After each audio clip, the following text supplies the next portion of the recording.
یہاں جو ہم شہروں میں دیکھتے ہیں وہ روحانی باباؤں کے اشتہارات ہر جگہ پر لکھے ہوتے ہیں تو مسائل یہاں یہ سب ایکسیپٹ کرتے ہیں, لیکن پھر لوگ ان غلط لوگوں کے ہاتھوں میں بھی تو پڑ جاتے ہیں جن کے یہ اشتہارات دیواروں پر لکھے ہیں. وہ اسی وجہ سے ہم نے, آپ نے جیسے ہمارا تعارف کروایا, ہم نے یہ کام اسی لیے شروع کیا کہ ہم جس تکلیف سے, جس ٹراما سے گزرے, کوئی اور نہ گزرے, ہم فی سبیل اللہ اس کام کو شروع کیا.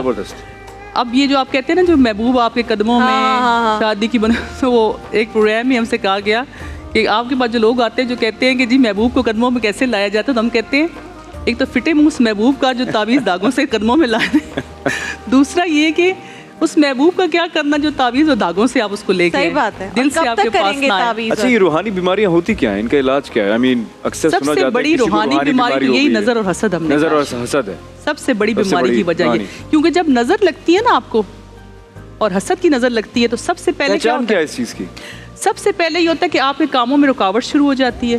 فزیکلی آپ پہ کیا آتا ہے کہ فزیکلی آپ ان نون اسٹریس میں چلے جاتے ہیں, سب کچھ ہوتے ہوئے بھی آپ کو اندر سے خوشی محسوس نہیں ہوتی, گھبراہٹ ہوتی ہے, ایک فیئر رہتا ہے آپ کے اندر. پھر جب فزیکلی آپ پہ اس کا اثر ہونا شروع ہوتا ہے تو آپ کا اسٹمک ڈسٹرب ہوتا ہے. اچھا, آپ کے اعصابی جو طاقت ہے وہ کم ہونی شروع ہو جاتی ہے, اور جب اس سے زیادہ ہو جاتا ہے آپ کو فزیکلی جب وہ کرنا شروع کرتا ہے افیکٹ, تو پھر آپ کو بلڈ کی بیماریاں. اچھا, لیکن اب جیسے کینسر بھی ہم سمجھتے ہیں کہ یہ بھی ایک ایسی, سب سے پہلے روح بیمار ہوتی ہے. روح اور جسم کا دیکھیں تعلق ہے, کنیکشن ہے. جسم جو ہے نا وہ ایک تار ہے, کرنٹ جو ہے وہ روح ہے.